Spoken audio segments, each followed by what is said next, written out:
Yeah,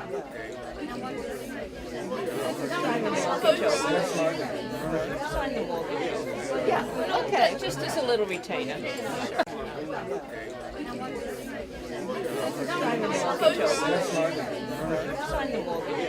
Yeah, okay, just as a little retainer.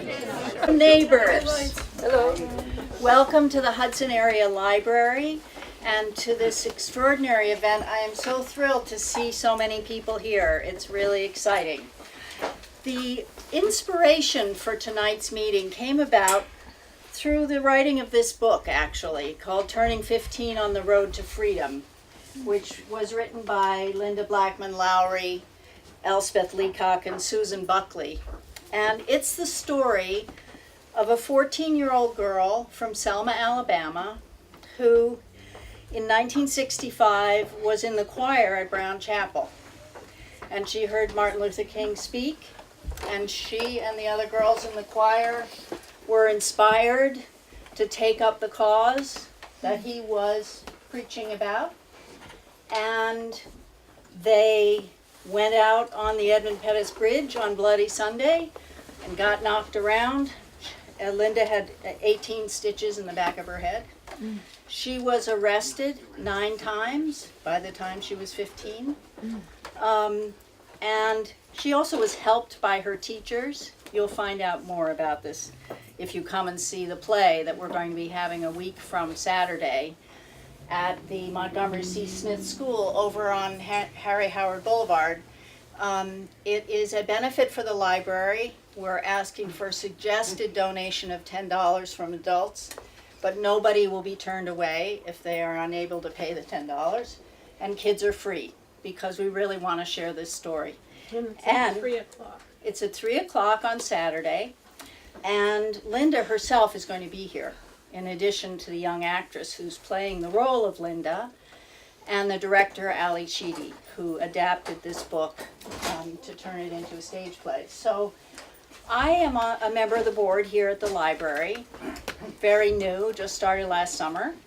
And Ann Rosenthal and Pamela Badila are both also members of the Library Programming Committee. And we started talking about doing this play and then began to think, but is this just going to be like something that circus comes from out of town and everybody shows up and, you know, has an hour's entertainment and then they go home, and it hasn't really made a connection to the place here where we live. We have the good fortune to live in this extraordinarily rich community of people from all over the world, from all parts of our culture and society. So we came up with this idea, I think it was Ann's originally, to have an evening where we invite those of you in the community who lived through this very important period in our history to come and share your stories with each other, and also with people who may be active today, maybe weren't around at this time, but still are part of the ongoing struggle that we've had since literally the very first day in North America. A lot of people don't know that the navigator on one of Christopher Columbus's ships was African. It's an African person arrived on this continent at the exact same time as what we think of as the first European. So this is a story that goes all the way back to the very, very beginning of this country. And it's still going on today, and it's still unresolved today. So it's very important for all of us to share our stories and get to know one another as neighbors. And that's what the library is in it for, really, as we're very excited that we're soon going to be moving to the new building where we'll have a lot more space and comfy furniture and chairs. And we want everyone in Hudson to know that the library is a crossroads. It's a place where every person who lives in Hudson is welcome, where there are things of interest to every person in Hudson. And we hope that you will share your ideas of things that you would like to see the library do as we move into our new space. So thank you again very much for coming. I'm not going to take any more of your time. I want to introduce Pamela Badila. Are we going to do Pamela first and then Ann Rosenthal? They are going to conduct this discussion, but we will start with Pamela. Okay. Well, Thank you, Very Pamela. gracious. Thank you very much. Good evening. Good evening. before we begin with the stories, I'd like to set a certain pace. Back in the day, my father, who had been involved in the Freedom Rides and the lunch counter, defiance by just his presence, he used to tell us how they always would start the meetings with a sense of solidarity, which would bring everybody together. Although we knew we had a common goal, some kind of a vibe that would make you feel like we're heading out into this battle, which Dr. King called the glorious struggle, because it was a righteous struggle. We knew we were right, and we were fighting against a very great evil, which is not an individual with a face, but an ideology which was very, very harmful to everyone. Not even those just who expounded it, but hatred hurts everybody. And we would always start with something that would really, really give us the strength and the commitment to what we had to do, and that would be we'd open with prayer and song, every meeting.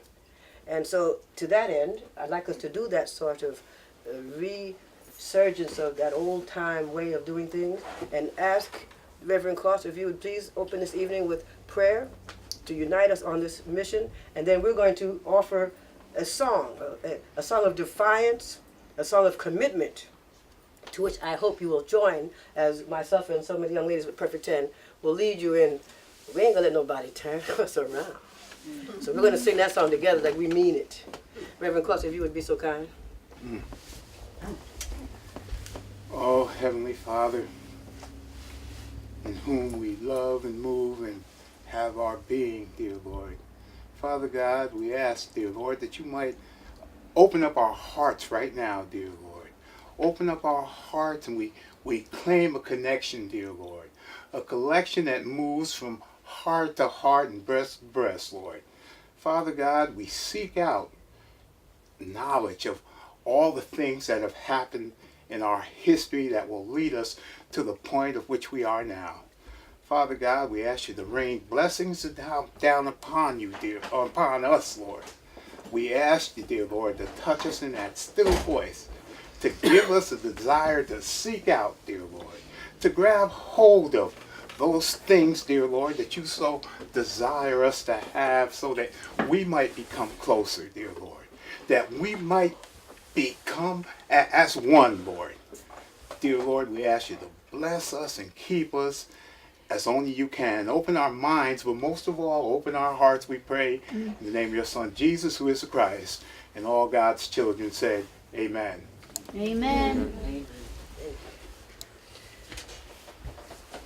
And we'll proceed now in coming to the stories, acknowledging that these children who we see here among us, I am proud to acknowledge that this shows that they're connected to the movement of social justice, to which we are all affected, no matter whether they go well or not well. The laws and the way laws are administered, we are all affected. When someone suffers injustice and we believe, well, I have a shield because I don't look like them, I don't worship like them, I don't dress like them, we are fooling ourselves into having a false sense of security. When in this world, which I truly believe we need to look at it as one world, one family, one universal world of people, we'll have this moment today to share stories, and you'll see it isn't only a black struggle. It's not a white struggle, because those are colors, not even our ethnicity. It's human. And so we get together, we stand up, we rise up, come here, and we're going to share with you what gave people who were afraid courage to keep going on. You're scared. You're getting snarled at and insulted and threatened and arrested and beaten. And you're going to still get up and go back out there again. Amen. These kids would get arrested sometimes more than once in the same day. Because that was the intention, to get arrested, to bring attention. Children are being treated like this. What's going on? What's the motion? What's the movement? What's this about? It was designed to invoke question. What's happening that is so wrong? The adults couldn't risk losing their life, their job, their livelihood, to go out in marches. They couldn't risk losing their home. Where would the family be then? The children had to have the courage and be the soldiers out there marching. And as they marched to bring courage and commitment, they would sing songs like these. Ain't gonna let nobody turn me around, oh turn me around. Ain't gonna let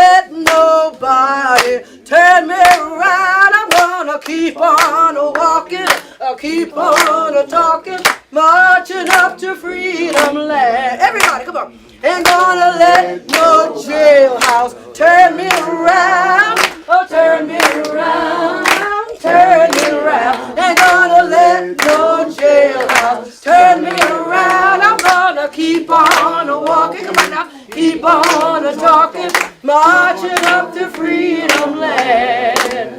Ain't gonna let segregation turn me around, oh turn me around, oh turn, I can't mean it. Ain't gonna let segregation turn me around. I'm gonna keep on walking, keep on talking, marching up to freedom land.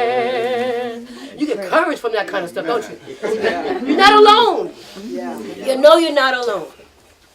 You're not alone. Thank you. Perfect 10 after school who will be sharing the library. Thank you, And let me now have the honor and privilege to introduce our director of the programming committee of the library, who had the distinction of having this idea to bring this program together. Ann Rosenthal, please. Thank you. Yay! Thank you. It's really great to see everybody here. And actually, I just want to really quickly follow up on what Pamela said, that we should be moved to hear people's stories, to tell our stories, and to claim our stories. And on that note, I want to get us started with this incredible conversation, where we have asked people to come with their stories, with your stories, from whatever time you were involved in the civil rights movements, be they in the 50s and 60s, or as they unfortunately continue today. These are important stories for all of us to know and celebrate, and to move forward and to keep us all moving forward. So I know there's a bunch of you here who have great stories. And I'm just going to ask Gwen Gould, who I know has a story, to get things started. And then really I invite everyone to just pipe up with their own stories, to ask questions, and show pictures, show any kind of memorabilia you have from your times. Thanks. Thank you. I actually couldn't find any memorabilia to bring. You don't have to stand if you want to. Only they're asking because they can't hear baby as well. That guy in the red jacket is making I trouble. know, he's Yeah. always making trouble. I started being involved in civil rights when I was a sophomore in high school. I'm probably about the age of a little bit older than Linda Lowry. 1959. I know you're all calculating what I am now. At that time it was really because of my church. I grew up in Dutchess County in a small town. We did have a slightly mixed population. There were some African American people who lived there in my class. But in general, we didn't do things together very much. And so I think when I was a sophomore, I started going to youth conferences at the church, which were very mixed racially. And the Episcopal Church at that time had an organization called the Episcopal Society for Cultural and Racial Unity. I don't know if that still exists. I have no idea. But they held a conference in 1959 in not Charlottesville, in the South. I'm trying to think of where it was. In South Carolina, I believe. Yeah, it was in that area. And no, it was the landmark. No. Oh God, I can't think. Anyway, we had a conference there. It was a national landmark. Charleston? No, I can't think of the. My brain.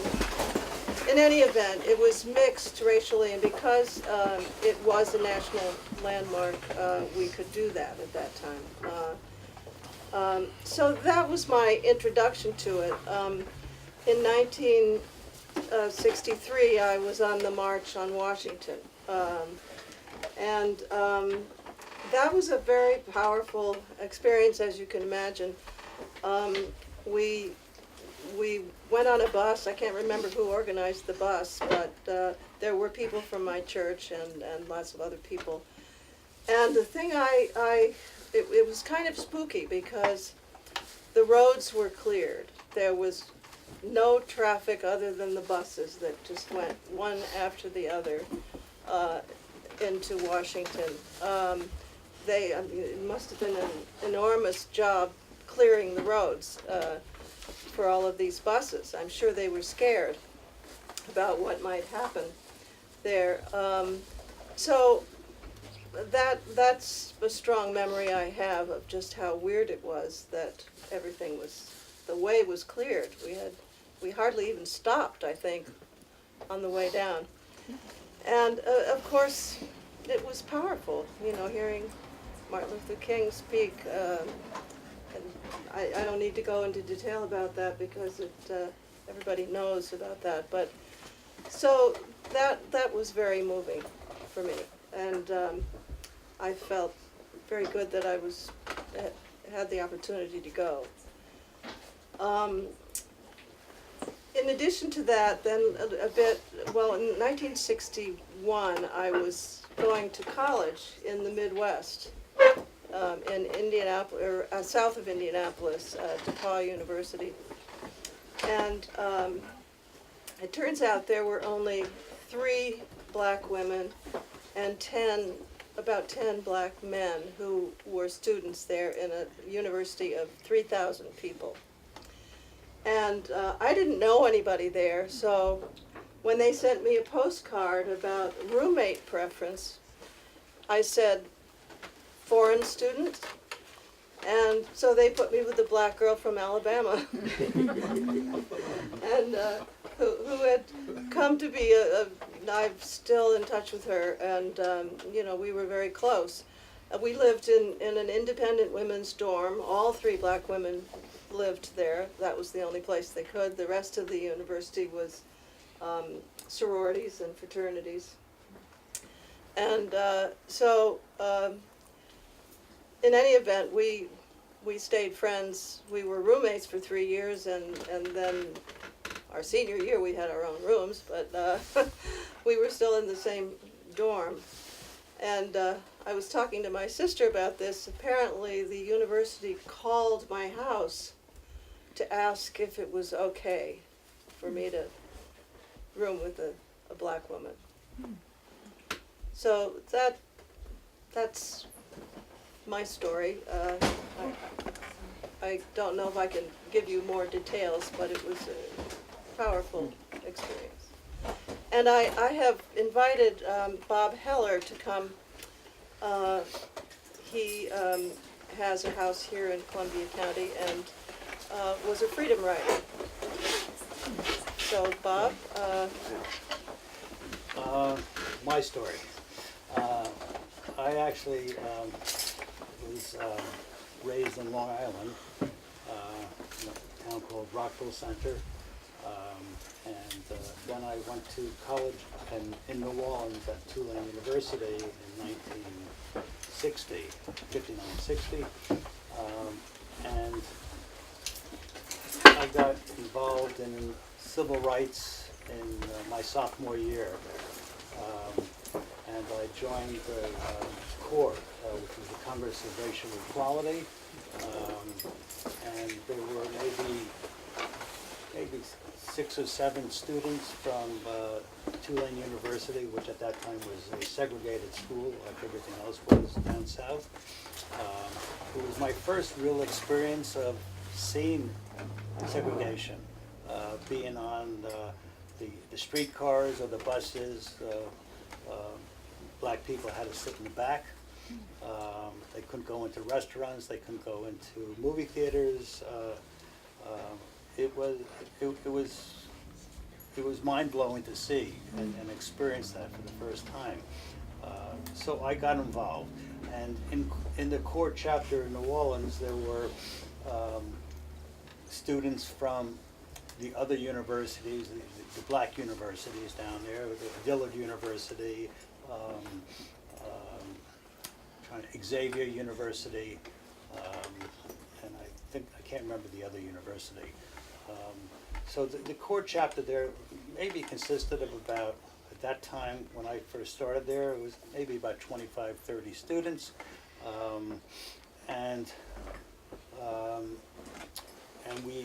What we did was, it was just when they were beginning the sit-ins at the lunch counters, and that started, I think, in South Carolina.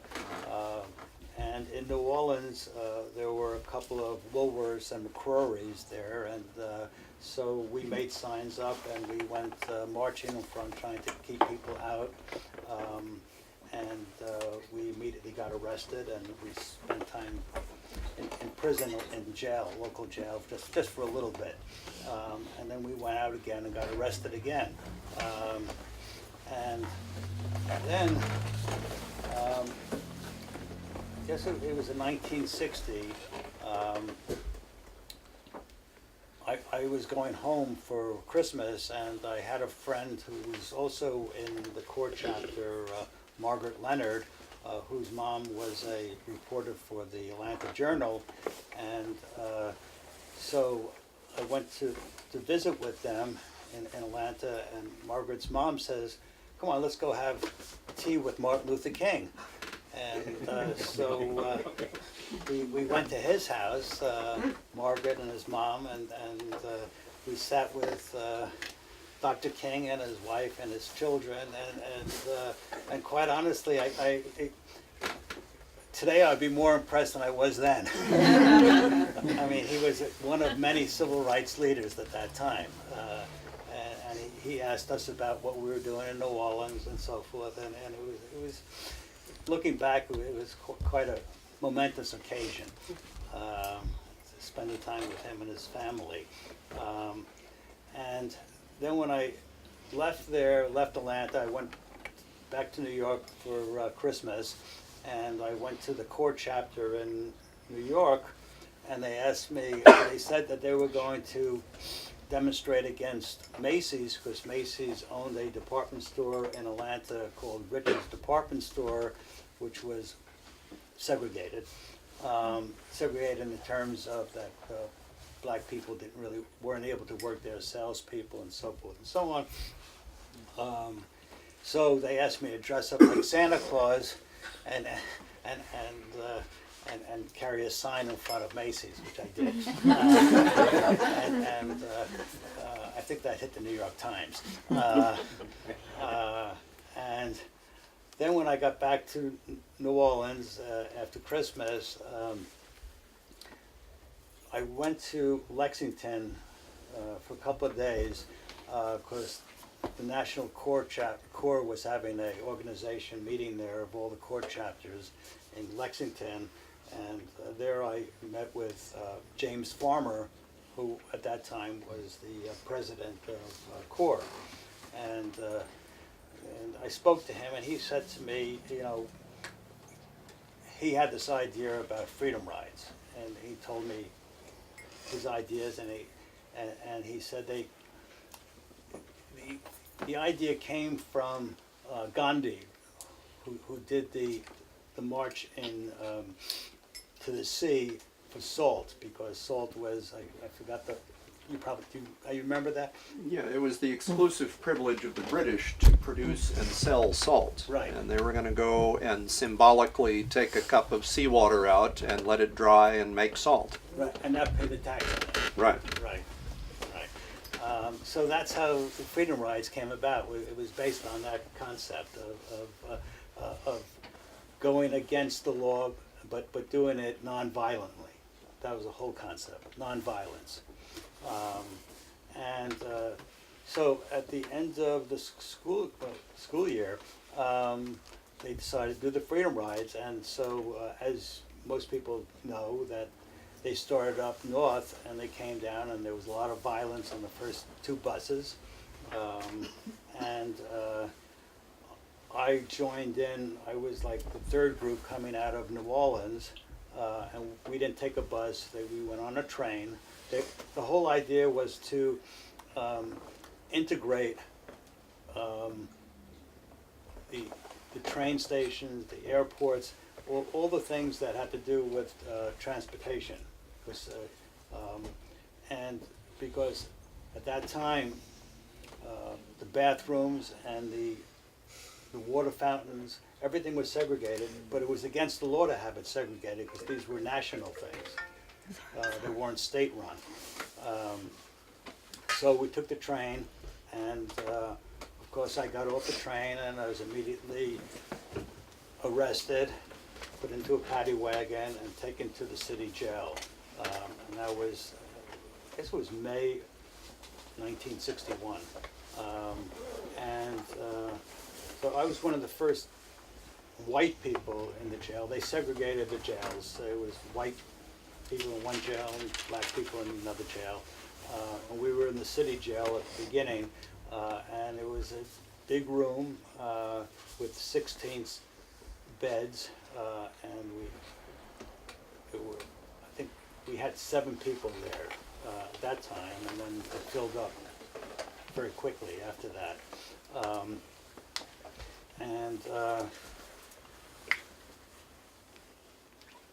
I was there for 3 or 4 weeks, and then I got out. Other people stayed. The idea was to fill up the jails as much as possible, and to get a lot of publicity, as indicated. Publicity was really the most important thing. And the people who came were mostly college students from around the country. I met a lot of very interesting people from all over the country.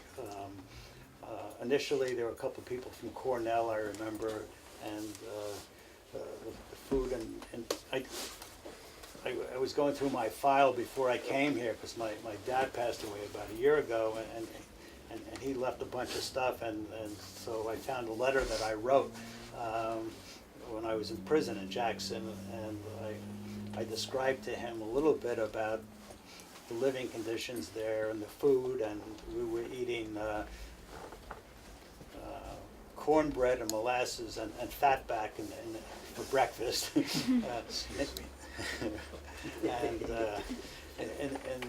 For lunch, and that was at 6 o'clock in the morning. 12 o'clock, they would give us some string beans or whatever, and then the same thing for dinner.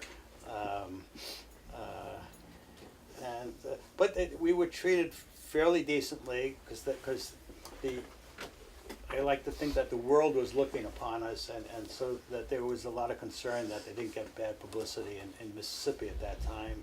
And I always felt that the Kennedys were looking upon us and giving us protection. And that might have been in my head, but that's the way I felt at that time. So that's pretty much my experience as a freedom rider at that time. Did they charge you with anything? Yes, yes. I was charged, and everybody was charged with disorderly conduct. As soon as I did was, most people did, as soon as I got off the train, at the train station, I walked over to the water fountain for black people, Negro, colored, it was colored then. And I drank some water, and the police came over and said, "You're under arrest, disorderly conduct." They took you to the judge, and he fined you. You can go home if you give us $200, and of course we refused to pay. Or 30 days? 60 days. 60 days. 60 days. Right. Right.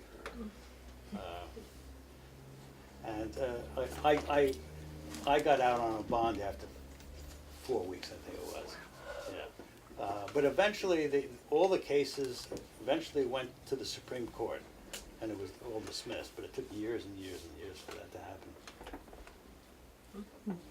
And the freedom rides lasted during the whole summer. Were there more coming in while you were in jail? Yeah, the more came. Yeah. I have a poster here, which I went to the 50th reunion of the Freedom Riders, and we had that in Jackson, Mississippi.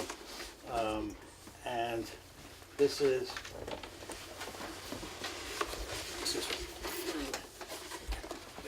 this is a poster of the 300, All the mugshots. all the mugshots. And I'm over here. And that was, so this is the beginning, and then it increased. You can see how many more people came in. But there weren't as many people as, it was only like about 300 people. And you can see they're all, most of them are youngsters, my age then. I was 19 then. There were older people as well. It was a mixed group. Right. Now, you were on the train. I was on the train. Did you all try to go to the dining car?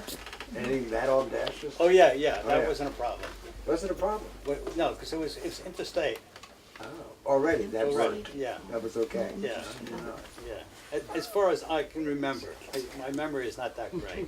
And the train was different than the buses. The interstate buses were the ones that lit on fire and all that. Right. Yeah. But even the interstate buses, you were allowed to sit wherever you wanted to. Really? At that time, that's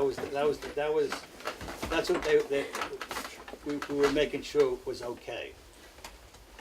And that was the I challenge. never heard of anything going on the trains. I didn't realize Freedom Riders Yeah, did that. there actually, some Freedom Riders actually came in on planes as well. Oh, really? Yeah, they flew into Jackson. Yeah. Yeah, mostly politicians. Did you have any interaction with people who were living in Jackson, or would you No. think that's one of the reasons why you were arrested instantly? So Yeah, what- we had no interaction at all, no. And then, at some point, they moved everybody to, the state penitentiary, I'm getting the name of it now. In Mississippi, it's not Yeah. Folsom. Parchment? Parchment Farm, thank you, right. And there, but people had to work a little bit, but then at some point they decided not to. And there was a lot of singing going on. There was a lot of singing, right. You took one trip on the train, or One. Was that really the basic deployment was to go to the opposite side, to where you weren't supposed to be? Right, yeah, right. So Wonderful. the black students on the train with me, they went to the white water fountain, and they got arrested. Or to the white bathroom or the black bathroom, it varied. But essentially, and everybody knew they were gonna get arrested immediately. And they probably knew you were coming. They absolutely knew, right. And they knew what they were going to do. Right, and all the reporters were there. Matter of fact, there were reporters on the train with us. Really? Yeah. Yes, sir. Was there a difference in the way that you were treated and the way the black people who were arrested were treated? Or would you have seen that? I wouldn't have seen that, but I heard that there were incidences in Parchment, not in the city or the county prison at that particular time. But again, any incident was not really an organized thing. It was like one prison guard might have gotten upset and did something, but they were very careful not to really hurt anybody. Let me answer a piece of that, because with regard to how the black people were treated, it would be different, because they would be very much afraid. Police have a tendency to know that not only are they being watched, like you're saying, but they also know they're trying to discourage white people from participating in this movement, to give it the sense of a more empowered movement. A victim standing up and trying to just show I'm suffering and I'm being wronged is expected. Right. And that doesn't empower them as much as having others who are shielded by being white and not being the ones who would be attacked. Right. By them standing up, which is why I say it's not only a black movement. If it weren't for the fact that more people realized how horrendous this was and became involved, it would have taken much longer to get the kind of media attention. It would have taken much longer to get more and more people to be really devastated by it, even though they were not themselves feeling the physical and the humiliation of it. It's because they would destroy black people, to beat them. Some people even died, because these are public places, as you indicated, which are open to everyone. So the civil disobedience to what was being wrongfully employed as law was correct. But they would beat, some white people got beat, some even got killed. You'll still talk about it, that Selma March. But it was very, very carefully displayed that you should not do this, try to give you warnings, right? They'd warn you. They'd warn not to do it, not to be involved. But the black people, they're not going to warn you, he's going to beat you. And lynchings were rampant in those times. Well, that's what I thought. That's why I was surprised to hear you describe an almost like benign experience. No, but in prison, Right. you're not talking about in prison. In every aspect Everywhere. of it, the black people would be devastated Absolutely. to make them not do it. And Yeah, they would, yeah, they would but- discourage you also. Yeah, no, that happened on the outside, but I'm saying within the prison system at that particular point, they were being very, very careful not to do things. I mean, for example, we went on a hunger strike for 3 days, and they were very upset because it was bad publicity for the state of Mississippi. So they came in and they took out our mattresses. And so we were out mattresses, and then at some point they brought them back in again because they found that it would be bad publicity and so forth. But yes, there was a lot of beatings going outside when, in terms of the initial freedom rides, people got beaten up and Sure, yeah, I've heard really those hurt. stories. People got, I mean, I remember when I was in New Orleans, when they were integrating one of the schools in New Orleans, and I went there, and there were, one child was going to school, and there were crowds and crowds of mostly women screaming and spitting, and it was a very frightening experience. So it took a lot of courage for like that little girl to go to school. Sure. You're unfortunately seeing similar reactions among crowds in this country now. I mean, that's what happened when children came in from Mexico.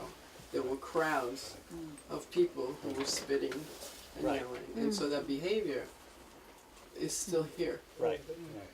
I would like to say something also. After that experience as a freedom rider, I really wasn't that involved in civil rights after that for a long time. And I wasn't involved in protests. But then, a couple of years ago, when Occupy Wall Street came along, I decided to get involved. But in my own way, and I say this because I'm a great believer in protest. And I'm a great believer that the individual can actually protest on their own and make a difference. And so, I just want to show you what I did. I made some signs up, and I live in Manhattan. And so I went to the subway stop on 72nd Street with my sign, and I stood there, and I referred to Occupy Wall Street in terms of inequality, in terms of income and so forth and so on, and how the political system is corrupt. And I handed out flyers to everybody, and which I made up myself. And the idea was to move Occupy Wall Street to the whole city. So every few days I go to a different subway stop, one in Queens, one in the Bronx, one in Brooklyn, and I would hand out flyers, and I would stand in front of a subway stop, and usually I had couple of extra signs there, and somebody would say, "Oh, can I join you?" And they would give them a sign. And they would stay there for 10 minutes or so. So, I mean, I don't know what it accomplished, but the fact is, it can be done, and it's a very difficult thing to do because you're exposing yourself, and most of us are kind of shy and so forth. But there are many things as an individual you can do besides send letters to the newspaper or do social media. You can actually go out and do something. You don't need a group. That's great. That's great. So I encourage people. That's why I bring it up. I thought too, on that note, kind of course we want to hear from more people who participated in the 50s and 60s, but I'd also love to hear from some of the young people here about how you feel about taking, following Bob's example of holding up a sign and standing up and showing up for what you believe in, or if there's an issue in society today that you feel like you would get arrested, be willing to do something that would get you arrested.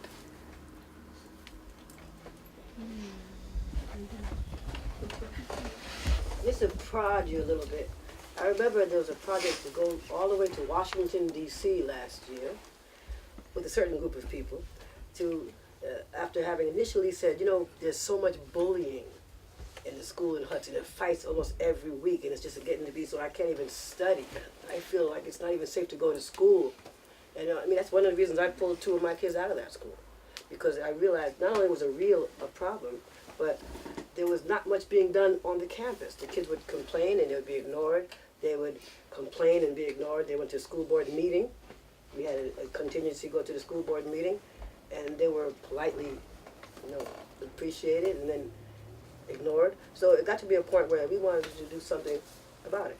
And the children themselves, a lot of them are not here. Only in fact, one person is here who actually took that tour to Washington with the dream reality of preparing a panel of 1,016 cranes with prayer inside of each of them, with the community, and Alana, the community here in Hudson.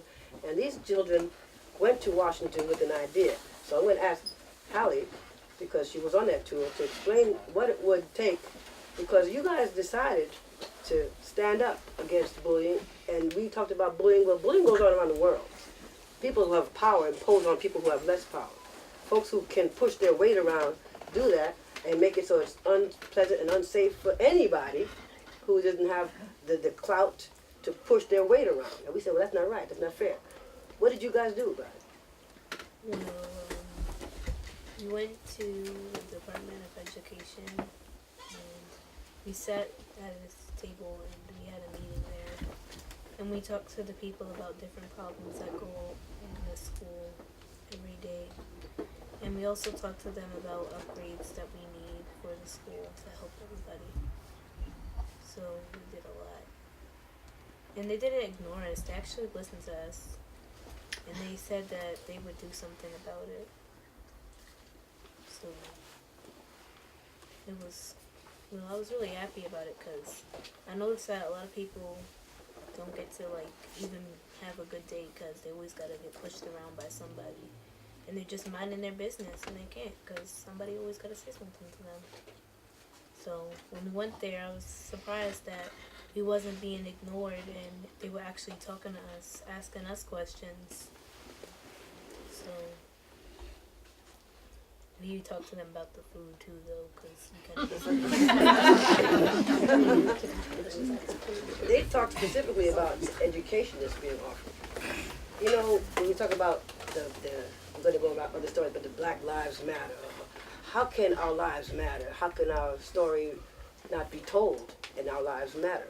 And we have been talking about that too. The education system doesn't deal with the antiquity of culture and history. So we have a lot to talk about why this ignorance still prevails, even now. That's a racial divide, and it had lots to do with ignorance of each other. So we can discuss that again. But we need to hear from more of you so we can understand. I know some people came with stories of different periods, even the Vietnam War, I have a little story, and it is later than I guess I'm a little bit younger than some of the others. I grew up in a little New England town, and when I was thinking about this, I realized that in this little New England town where there were more cows and apple trees than there were people, diversity was the Jewish doctor. You know, I mean, it was, you know, so that was the environment I grew up in, and I went to school in northern Wisconsin, and you know, this was during the period of the Vietnam War, so it's the mid '60s and through the late '60s, and that was something that obviously, as a college student at that time, if you were in college, you weren't drafted. And the injustice of that was obvious, and you know, there are other aspects of that. But so I was very involved in the anti-war movement. That was really what I focused on. But in the winter of 1966, the story started to come through the student journals and stuff that SCLC, which was Dr. King's organization, was going to start something in Chicago.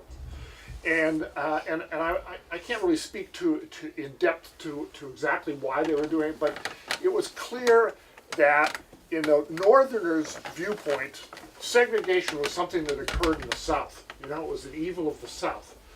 But in fact, northern cities, and I grew up near Boston, and Boston is one of the most infamously segregated cities in the United States. You know, the problems of race are, you know, they're omnipresent in the United States, in the world, but we're just speaking of the United States. So at any rate, this call went out for college students to go to Chicago to canvass on the near west side of Chicago, and I knew where Chicago was. I'd been through it, but I knew nothing about it, and so 3 of us got in a car for spring vacation, 10 days off, and we drove down to Chicago to participate, not knowing at all really what we were doing. I mean, you know, he had sent out this call, and we said, well, we better go and help. And this shows how naive we were. I remember we drove into Chicago and got there at night, so it was maybe 8 or 9 o'clock in a late March. It was raining, and we got lost. We had no idea where we were. So this is today. Just I have to smile and laugh about this. We actually stopped a police officer and asked him where this church was, because we were supposed to go meet at a church, and the officer said to us, "Why don't you get back in that damn car and get out of here?" Because he knew exactly what that church was. That was where Dr. King had his meetings. So, you know, we found the church, and we spent the week. What our job was to go around the neighborhood and canvass. So they were trying to figure out how to expand the operations of SCLC beyond the South, and I mean, in the end, it emerged into something that became something called Operation Push, which Jesse Jackson ran and stuff. But I just remember the incredible power of being able, you know, a 20-year-old, a 19-year-old, I don't remember exactly how old I was, a white kid marching up to a tenement door and knocking on it and announcing that Dr. King had sent me. and every door opened and every door not only opened, but the person who opened the door was smiling and perhaps was a little bit not disturbed but amazed that a white boy was there to you know, but I just remember that, and I have this one clear memory of knocking on a door on the 4th or 5th floor of a tenement and opening the door, and there was a group of women doing hairdressing. And I was so embarrassed that I almost wanted to flee because I felt like I was transgressing on this private event of these women, working on their hair. And they invited me in and insisted that I, you know, sit down, and they made a cup of coffee, and I had to tell them the whole story. And I mean, it was quite amazing. But so anyway, so I was, as I said, I was really much more involved in the anti-war stuff.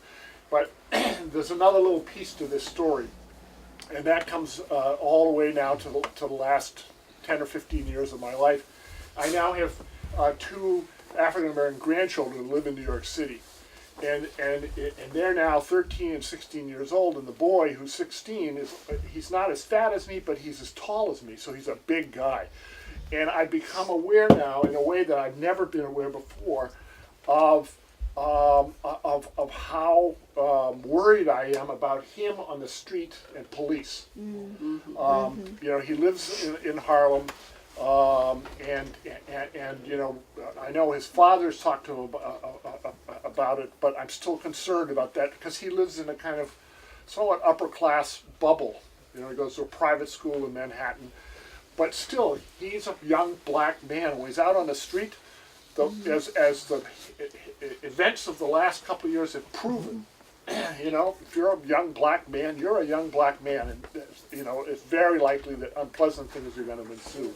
So, but so I've become much more, you know, kind of interested and concerned about how pervasive and persistent racism is in the world we live in. We're going through it even now with some of our Muslim brothers and sisters and being told how they're not even, I mean, come on, oh gosh, I didn't start on that.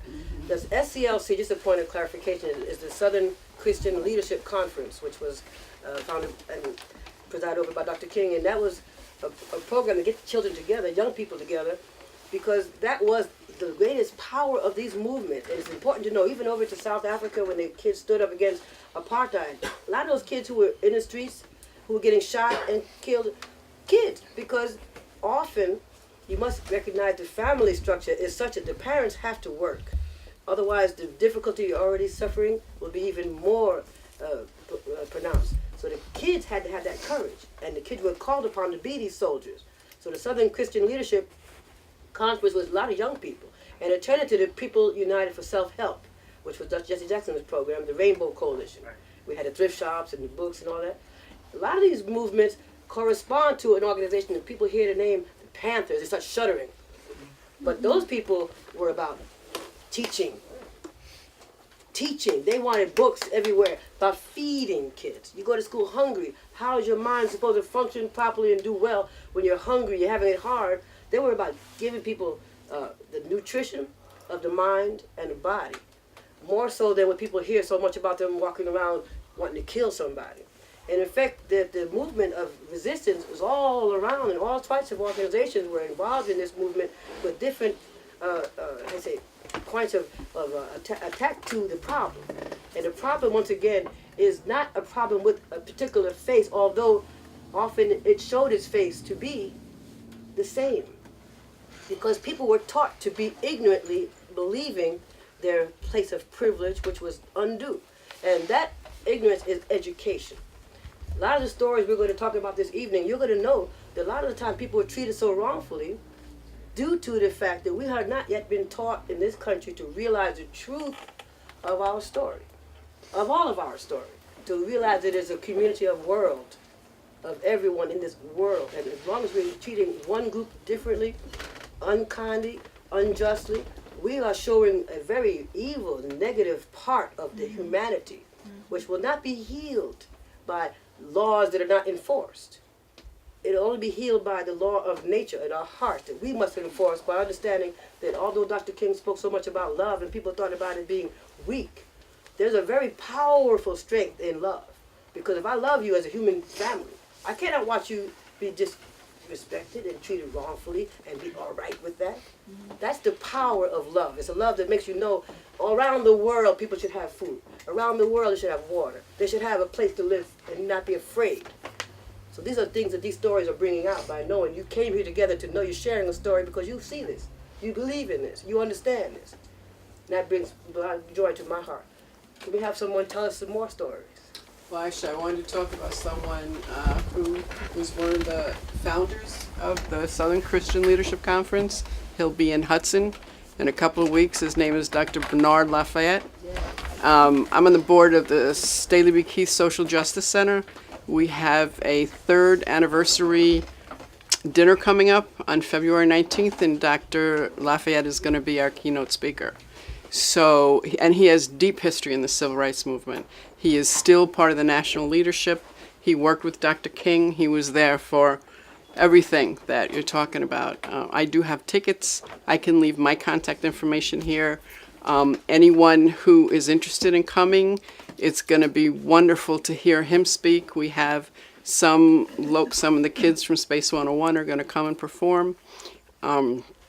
And the tickets are $50 each, but we wanted to be clear that we know that there's people in our community and our allies who can't afford that. Nobody will be turned away because of an inability to pay. So you just need to talk to one of us. So if anybody's interested in that and you want to... Isn't Quentin Cross involved? Quentin? Yeah. Is Quentin is the chair of our board, and he's also involved in the national leadership of SCLC. He has been... he's part of a group of, I think it's only 10 young people across the country who are part of a national leadership team. So he's working closely with the LCLC. Hudson Strong. Yes, that's right. And grow. That's right. I was curious to, I don't know, Reverend Cross, if you grew up in Hudson or if you've lived in Hudson a long time? South Front Street. Oh. Pretty much, I was born, bred, and raised here. So I was curious what it was like for you here in the 60s. The big thing was, the only thing I knew about civil rights was what I saw on Channel 6 News. You know, that's what I knew. You know, what Chet Huntley and David Brinkley, followed by Walter Cronkite, is that right? You know, and it kind of gave me a guilty feeling. You know, it gave me a guilty feeling when I looked at, you know, hoses being, our people being hosed. When I looked at dogs biting people. And I don't know if I can call it a privilege, but I saw a white man getting bitten by a dog because he got between the dog and a black woman. You know, I don't really know. I get afraid sometimes. I know that we have to. I like this because we're looking at our history. We all should know our history and the impact that it has on each and every one of us. You know, good or bad, our history is said to repeat. You know, so we have to look out. We have to look out, like the young lady over here said, with love. You know, because either we're going to turn blind and our sight's going to go, unless our hearts open up. Okay, and that's the only way. That's the only way we're going to eradicate these feelings. You know, that's the only way we're going to be able to push them aside. I know that I'm running my mouth, but it's coming out of my heart. You know, this is a good way of dealing with something like this, because when you say out of sight, you say out of mind. You know, and racism is not just hitting somebody over the head. You know, in the 60s, when I was in the 60s, there were other ways.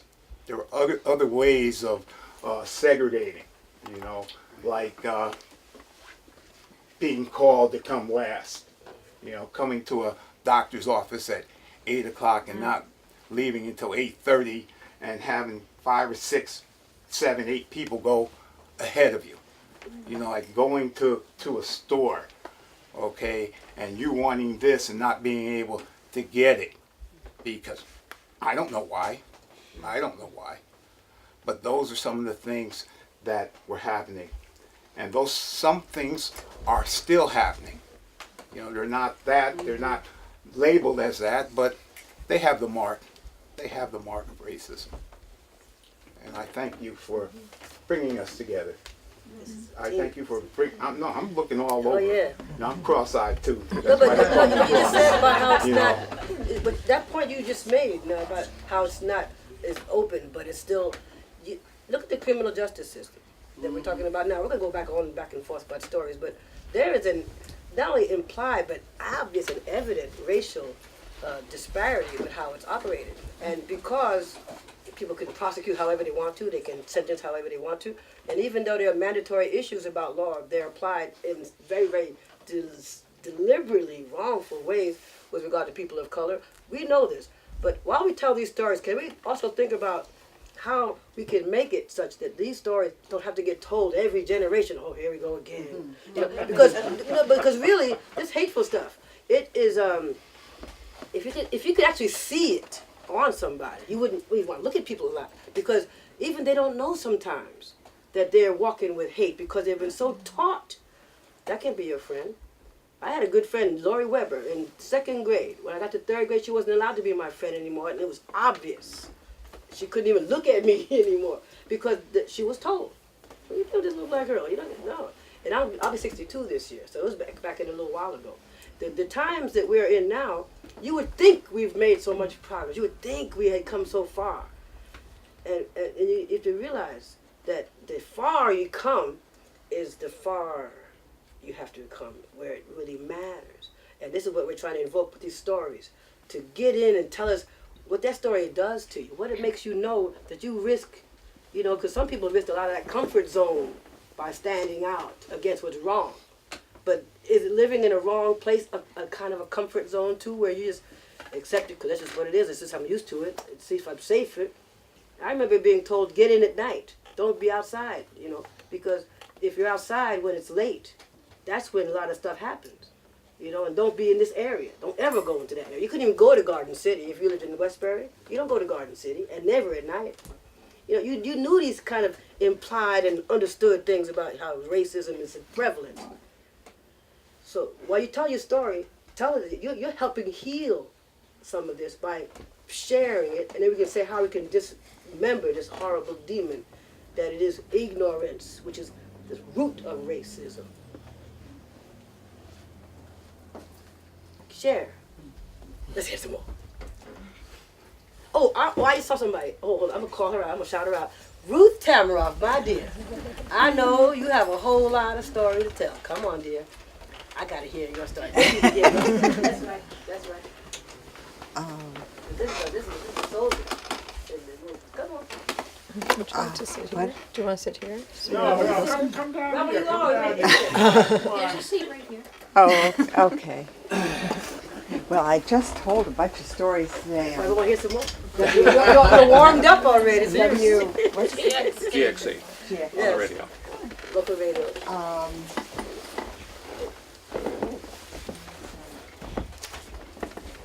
Well, I was living in Chicago when Martin Luther King came to Chicago with his minions.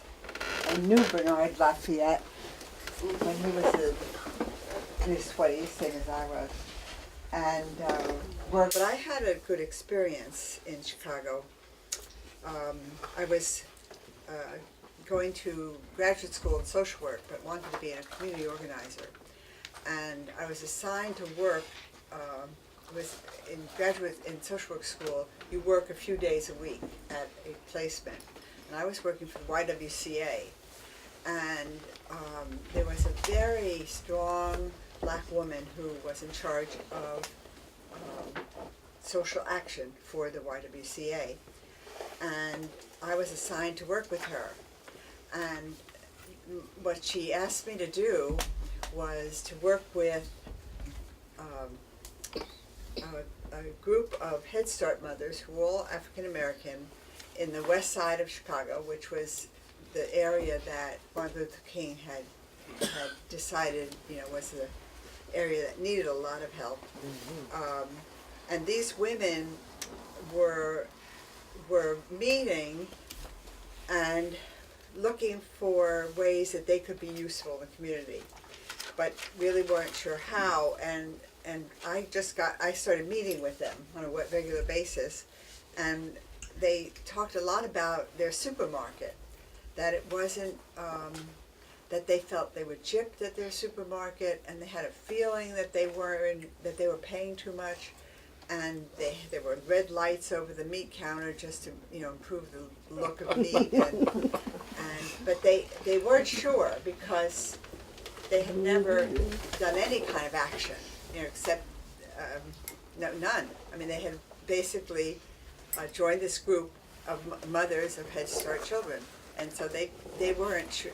They had no agenda really, except to express what was going on in their lives. And as a community organizer, I was to, listen and see where I could maybe help the situation.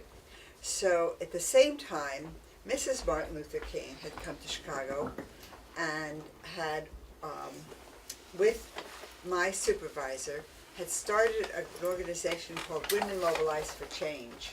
And this was in the 1966. And there weren't many organizations where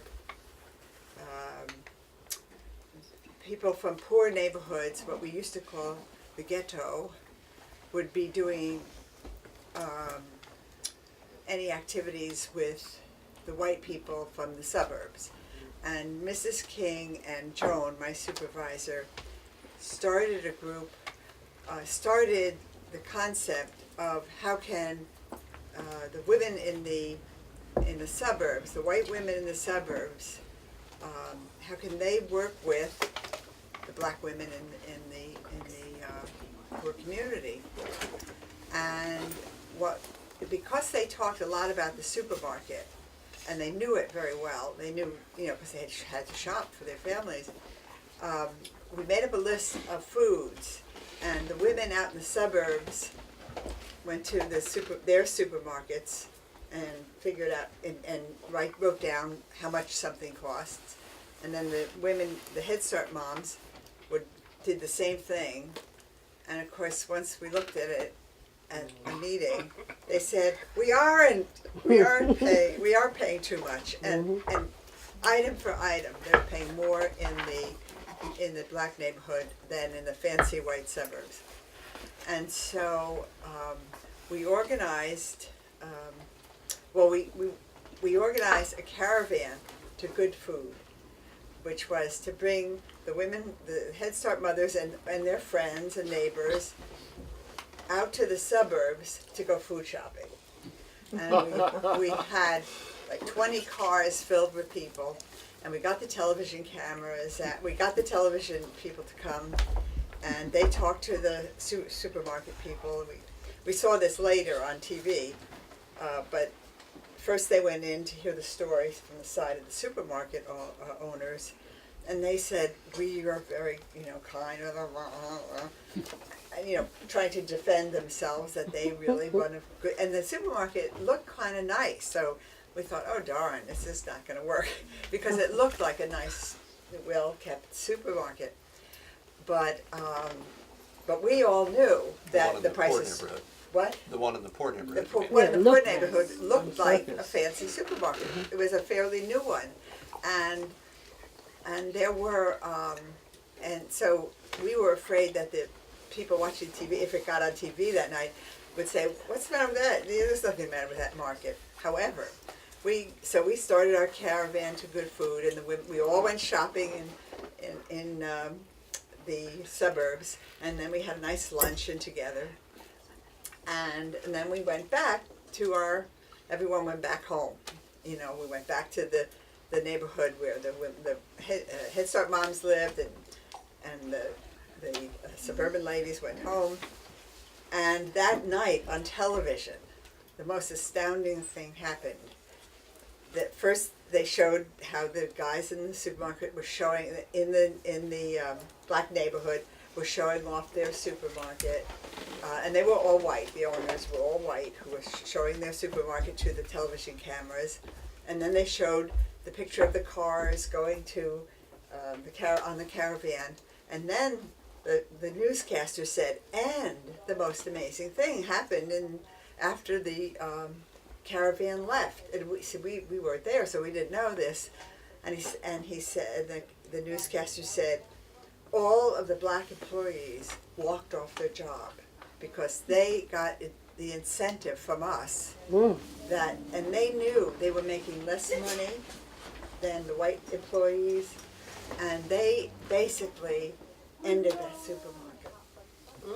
So that was my first community organization experience. Of course, everyone does it. It was very meaningful because they saw the women in the Head Start moms and the women in the black neighborhood saw that they can make change if they work together. And that was, and then the nice little part of this story is that Mrs. King came to a conference we had for Women Mobilized for Change. And my supervisor, I was just in my early 20s and impressionable, and my supervisor said, I have a job for you, student. And I said, what is that? And she said, you are to take a taxi to the airport in Chicago and pick up Mrs. King from the airport, and your job is to talk to Mrs. King the ride back to the conference. So that was like my moment of unbelievable excitement, because Mrs. King was a marvelous woman, and I really felt honored to have had that experience as a student, and also, just as a person. So then I have one more story that is an interesting story, I think. Because I went to the University of Chicago School of Social Work, which was fairly conservative, even though the school was in a totally black neighborhood, south side of Chicago, and a lot of the people that were clients of the social workers were of color, and yet they had very few black social work students in the school. And we 20 of us were in the class of community organizers, and we were all activists, and we wanted to see change. And we looked around and we saw all white, it was almost an all white school, and these social workers would be going out into the community of mostly black neighborhoods. And so we asked the dean, why don't you have more black students? And they said, well, we never get any applicants. And so it just happened that one of the few black students that was in school happened to get to know one of a black man secretary in the department of admissions. And he said, what are they talking about? I'm sending letters every day to black colleges in the South of not accepting students. And so we had a sit-in at the graduate school using the techniques that we learned in community organizing. And we sat in and said, we're not going to go to school until you start accepting black students to become social workers. And when even after I graduated, I would never donate money because of that. They call on the phones. I said, not until you have more than half black students. And I gather now, when I still get those calls, and I still don't donate to them, but I gather that they have really expanded, so it's not just white students, it's Latino and Chinese, and all different nationalities of social workers to work in the communities. So those are two of my That's empowering stuff too. When you have someone has to feel in their heart that it should happen. Something right should go where something is wrong. And you feel there's a need because your heart connects to what's going on. It's about connecting, where you can just live your life and just let it go. Or, as I remember that one saying, you can stand for nothing, you fall for anything. Because it's true. A man who stands for nothing will fall for anything. Because we'll fall for that complacency. We're on our cell phone, and we're texting, and we're on email, and we're looking at TV, and we're so coddled in it being cool that we're not really thinking that there is a social justice issue going on every day. Every day. And if we're taking it too easy, we're not reflecting upon it. These moments of the 60s, you would think, like I keep saying, they would be a lot better. But in a lot of ways, because we're so comfortable now, and we have black and white together in the same space, and in the same restaurant, in the same school, it seems like it's a whole lot better. But the prevailing ideology in this country still has that illness of divide, of inequality, or it wouldn't be able to be manifest so much. Do you understand what I mean? Is that, am I making this up? Let me hear. Okay, Mary. Well, we live in Taconic, New York. We've lived in this area for about 20 years. We moved here in 2000. And shortly after we moved, we were gardening and doing all the stuff there where we lived in the country. And then we heard Barack Obama was going to be running for president. So we made some phone calls and we said we want to work for Barack Obama. So we were volunteers for several years working for Obama. And at the end, when he got elected, we got an email after he got elected from Michelle Obama saying, okay, now's the time to do some big community project. So we went to our local high school principal, Stephen Spicer, and we said, okay, what can we do? So my husband Dan does a lot of videography, there he is. And we said, well, how about, teaching videography? So we did. And we started, the first year we did the high school kids who came to TSL in Hudson. And, they're all different, races. I mean, there was no discussion. They were great. I mean, stories, and we're still in touch with most of the kids. The second year we did the junior high school. Then same thing, these little 13-year-olds, we're still in touch with them. There were, a few white kids, a few black kids. It didn't make any difference. And then the next year we did the MC Smith School, and now we're at the Hudson Reeves at the MC Smith School with 13-year-old kids. And we've been there for 5 years. And the love that you see with these people who do Hudson Reeves, there are about over 100 volunteers. It's 3 days a week, you pick whatever day you want. And, Ed's with us. And I spoke at Rotary once, and then he called me the next day. He said, I want to be a volunteer with you. Oh. But it's just the most marvelous experience. And the feeling you have with these little kids, and they have a lot of reading problems. In a lot of houses, there aren't a lot of books. So this compensates for that, but you get so close to these kids, so close. And, that's what I believe in. I believe, just go out, do something great, work with people. It's just Ruth, the same thing.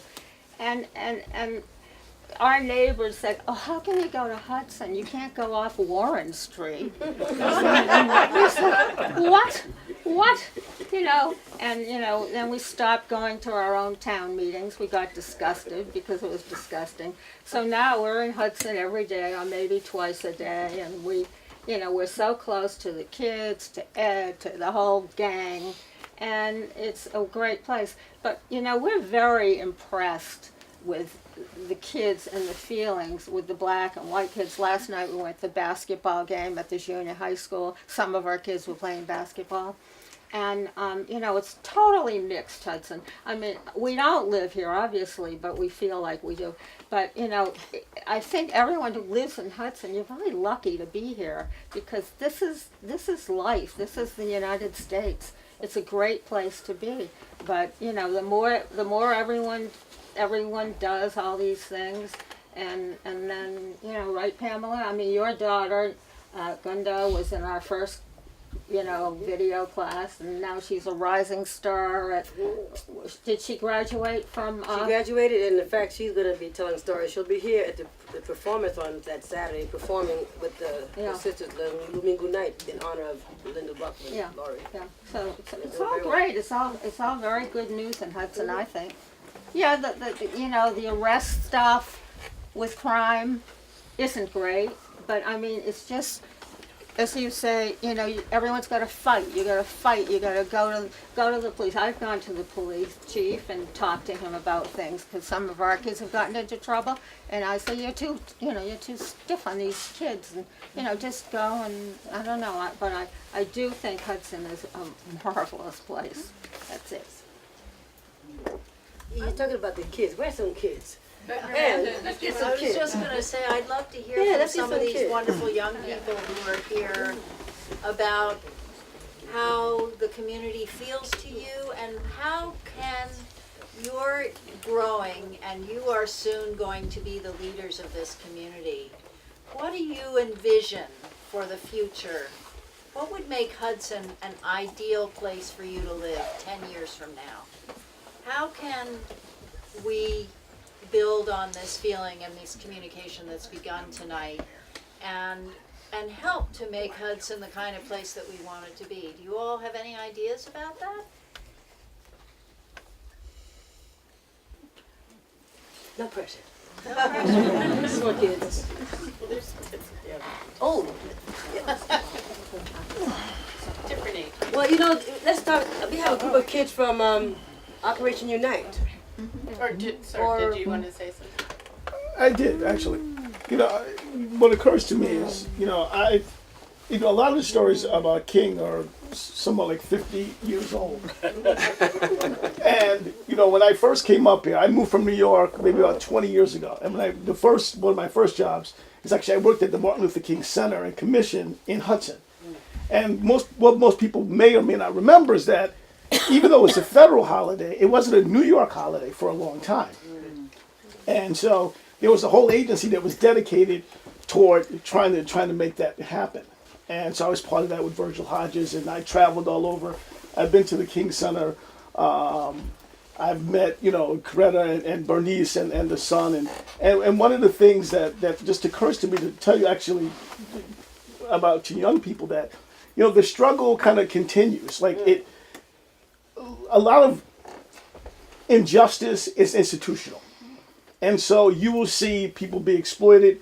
You will see different people kind of picked on and sort of put in almost like an economic caste system. Yeah, it is. And that momentum carries on. And even though some laws will change, it's hard to legislate people's hearts. And so every generation requires that as young people that you guys stand up and fight against various oppression.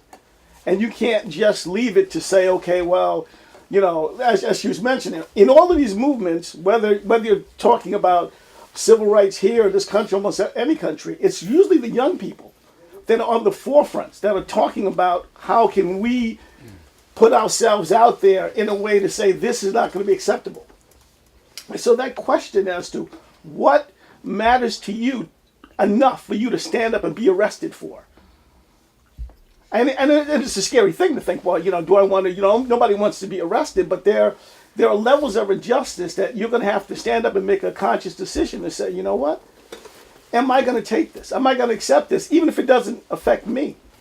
And, you know, the wonderful stories that you know, I met them, but they're telling is that, you know, they stood up for something that didn't even affect their own community, but their sensibilities said, hey, this is not right. You know, when I first came up, you know, I had to be involved. I volunteered for a long time, you know, at the commission. And, you know, I produced video and television programs, so we shot a lot of stuff. And the whole idea was to bring it back and to share it with people and, you know, to have the legacy to continue. But that's a continuing story, not just telling what happened, what needs to continue to happen. I think a lot of, you know, I'm on the board of the NAACP in Albany.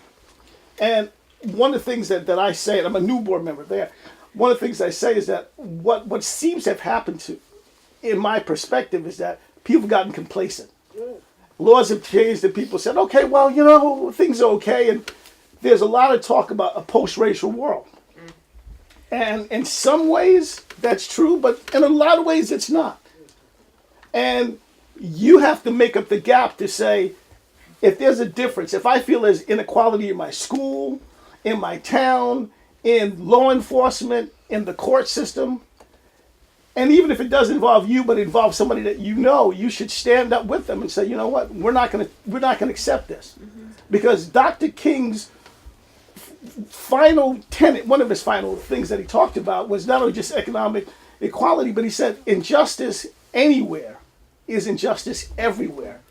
So it doesn't matter if it happens to me, if it's happening to you, but you know we're in the same area, then I've got to stand up with you to support you, and your obligation as a society is to stand up with me. And this is what we're seeing. You hear these stories of people that stood up and said, no, this is not right. I'm going to stand up with you. And I'm willing to go to jail, and I'm willing to be inconvenienced. And, you know, that's a long time, you know, 30 days with them, you know, possibly being 60 days.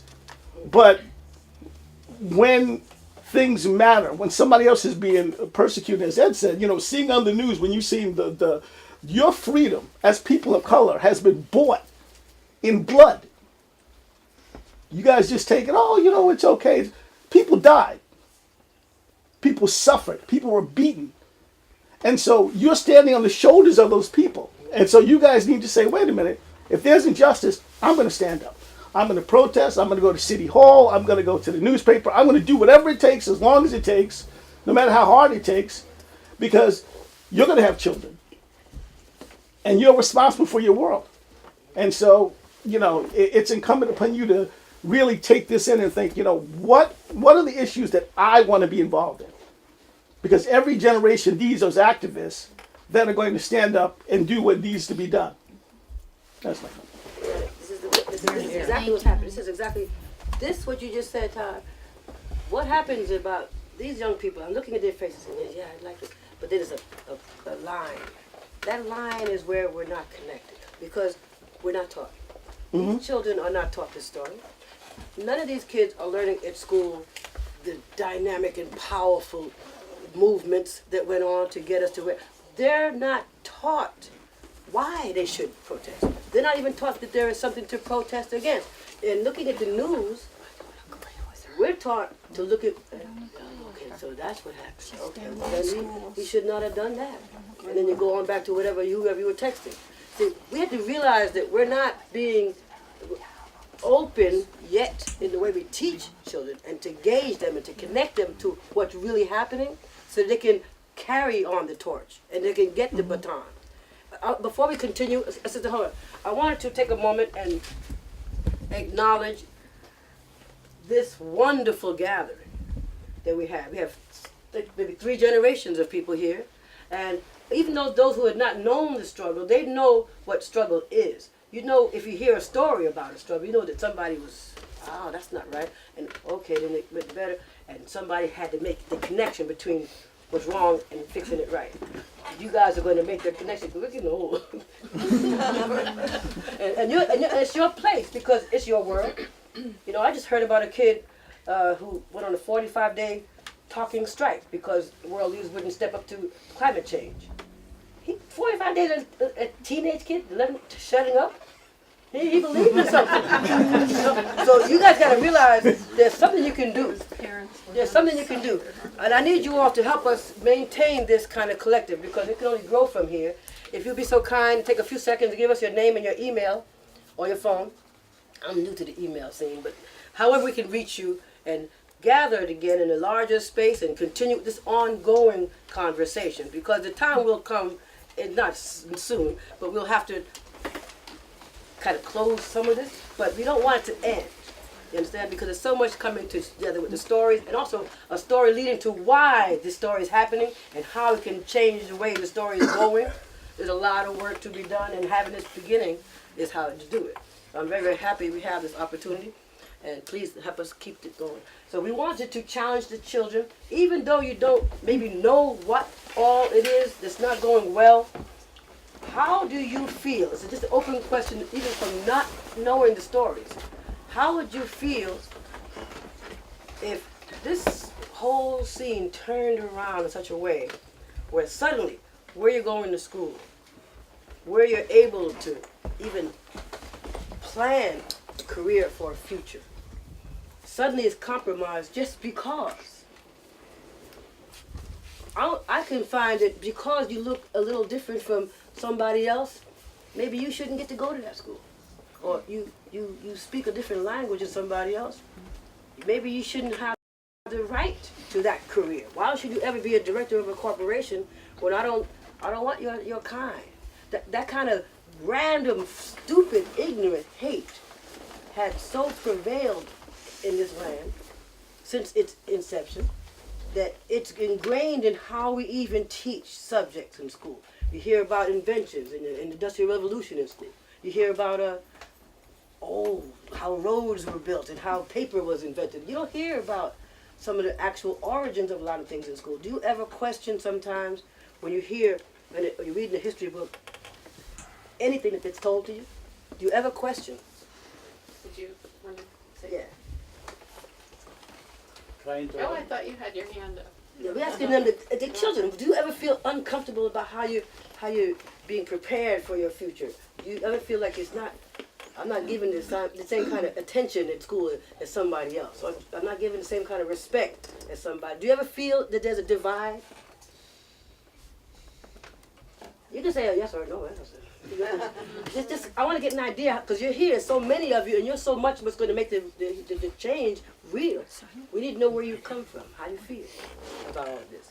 You got something, Destiny? Maybe there's another way of getting at this idea that's not so direct, personal in that sense. Maybe if we could go around the room and have people say things that they would really like to see improved in Hudson.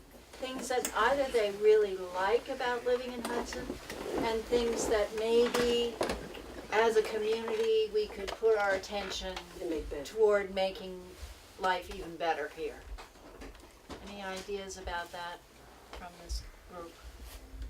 Are we still talking to the young people? No. We're talking to anyone. Can I ask Everybody. why You're did you off guys, the- what made you guys want to come tonight? Was it like a extra credit thing? Are you here because you're I'm just gonna be honest, or because you guys are interested, because I know when I was your age, I loved this stuff. Like, I was like a sponge. I loved hearing about Dr. King. I loved hearing about Gandhi. I loved the nonviolence. I loved just making a change. Is that why you guys are here? Do you have that passion for social stuff, or are you just here for grades and credit? Speak up. What was that? Nothing. Yeah, you started. I'm not here for credit. So why are you here? Because for my first reason was because I have nothing better to do tonight, and then I started getting into it. So that's why I'm here. Start getting into it. You were into the conversation here. Cool. That's why you stayed. Anybody, just jump on Is it just because I made you come? No. Well, I guess I came mostly because, well, one, I knew you were going to be here, so I knew I wasn't going to be alone, even with Miss Padilla. But I thought that maybe I should try something new, like do something for a change. Maybe I could help improve the town, because I noticed that there's a lot of improvements needed.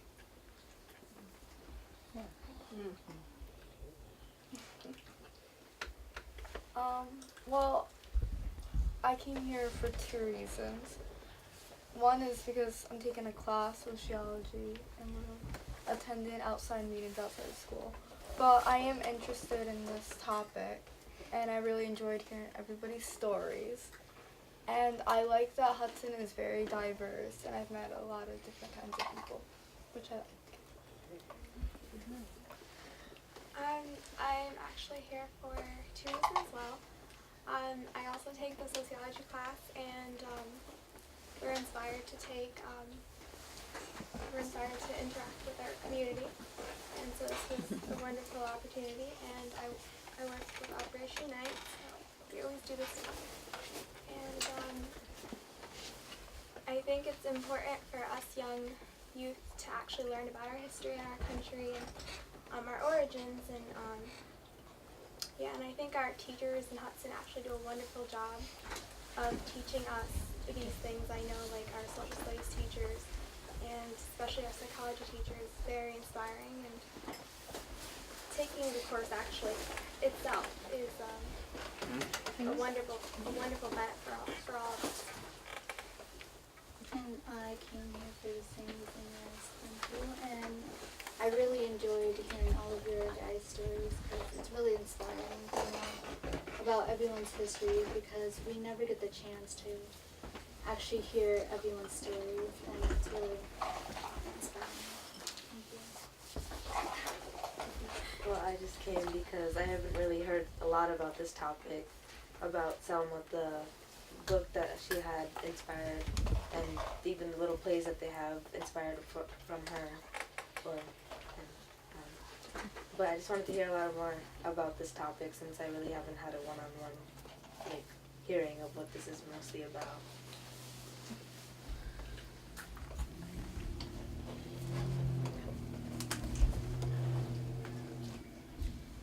Well, the question was, what made you decide to come here? Well, I came because all the Operation Night wanted us to come here. Did anything make you inspired? Did you, the book or the story, that inspired you personally? You'll come. You'll come. We have some young people, young man. Me, right? Yes, yes, you. Came because I have government, but hearing all you guys' stories, it's pretty interesting and it amazed me how you guys took action, even though you didn't have to prevent all the evil that's happened and occurred over the past years. It was pretty interesting, and I thank you for that.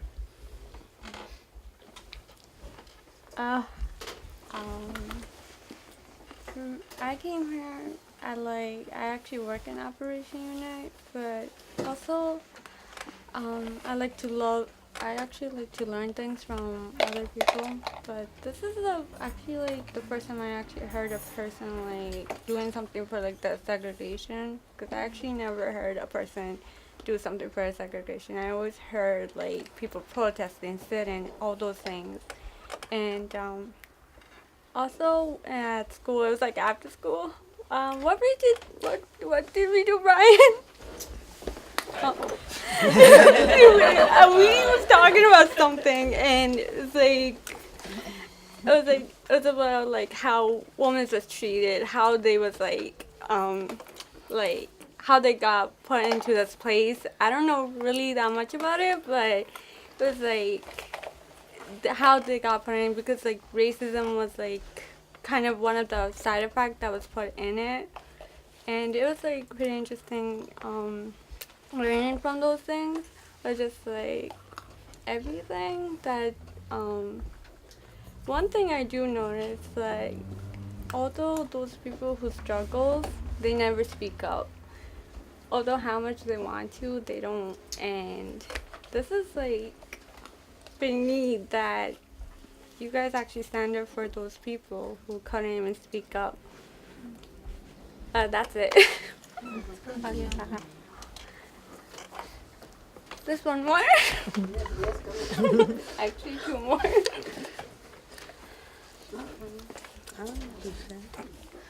you want to say something?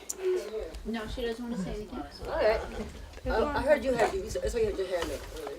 Oh, I want to say before, there are some excellent programs that are both in this community and out of the Capital District.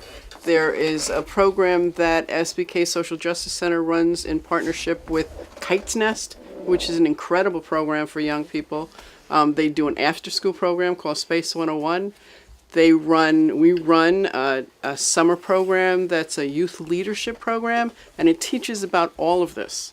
I think this past year was the third year, and it's incredible to see some of the things that the young people have done through those programs. They've been out in the community interviewing people, but that stuff is happening. There's some very active youth groups. In the Capital District, there was just a meeting the other night. It was the first meeting of the Capital District chapter of Black Lives Matter. There is a very, very active group of activists up there.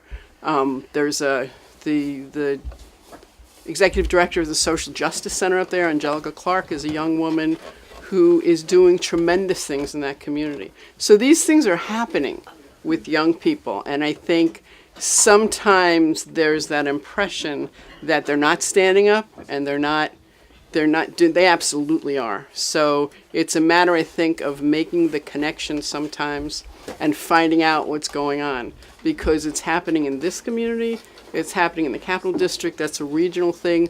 We're trying to make more connections because I'm part of some groups up there. There's a group called CAMI, which is the Capital Area Against Mass Incarceration. Very active. I mean, there is some things that happened in Albany last week. 3 young women of color who were students at SUNY Albany got jumped on a bus. They hit the streets within 24 hours after that happened and got a lot of press. The president of the college had to react. So these things are happening. It's just a matter of, I guess, finding a way to share and make yourself aware of them.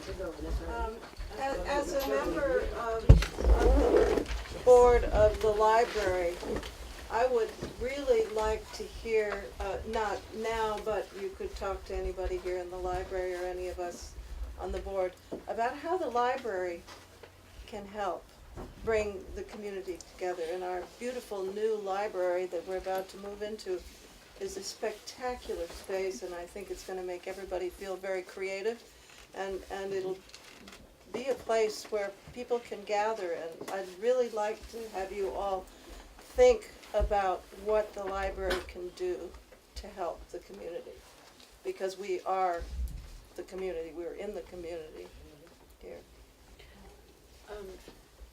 I know we have a video presentation coming up, and Very short. very short. But I have a story. Are there other stories before I do this? This is someone who wanted to come and he couldn't come. You know Mr. Conti. He taught at the Greenport School for many, many years. Several of my children had him.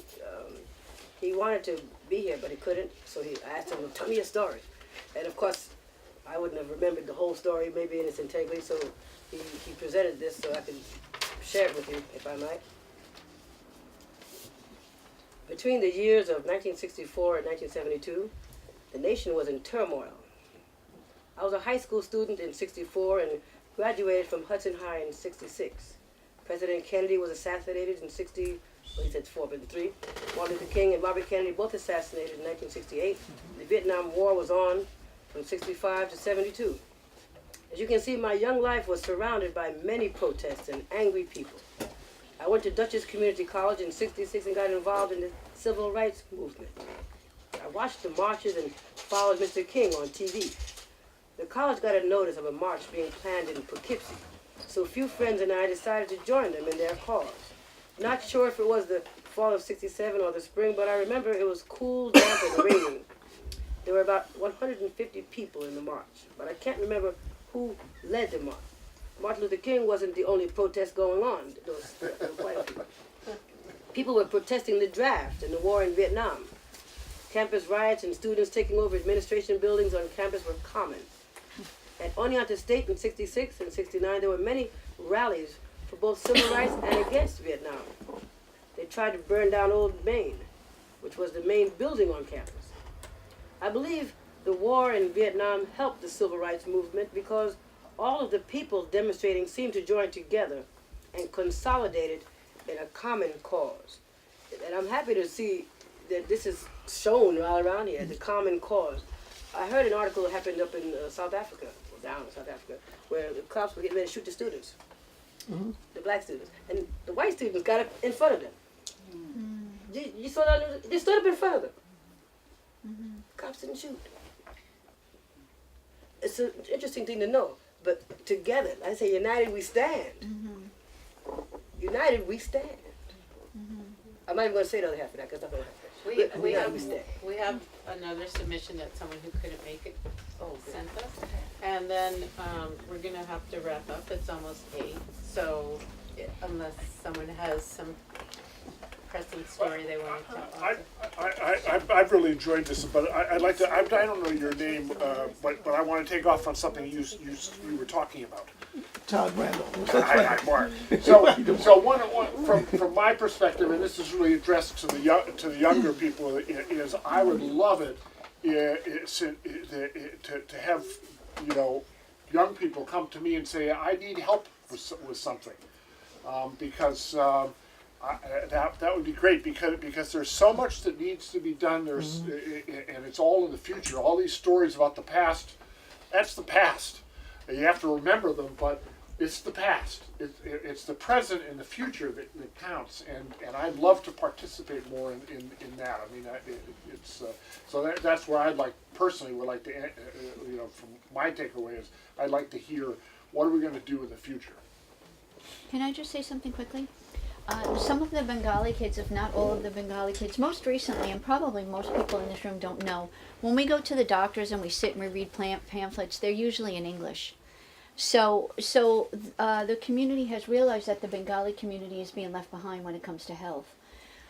So the youth from Operation Unite were completely in it. to make that change because they're getting left behind in the health field. So they are translating and doing everything that needs to be done so that and Operation Unite, I think it's had two ladies, 2 sessions when the public can come in to hear about, because you know what, there's a lot of Bengali women that are out there that don't know that they can get a free mammogram every year, or pap smear, or men don't know that they can get a prostate check every year for free. They don't know that because nothing is in their language. Nothing is in their language. So it's happening, and so a lot of the youth from Operation Unite, they have such leadership skills. It's really impressive. So that is one of the things that they are saying, we're not standing for this. This is our family, our brothers, our mothers, our cousins. We're not going to have it. We're going to be the people to make that change. So they're very involved with that. Yeah, and bravo to you guys for doing it.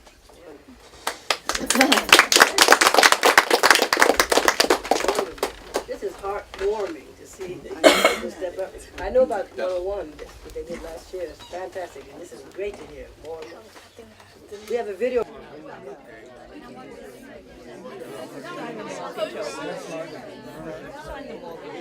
Yeah, okay, just as a little retainer.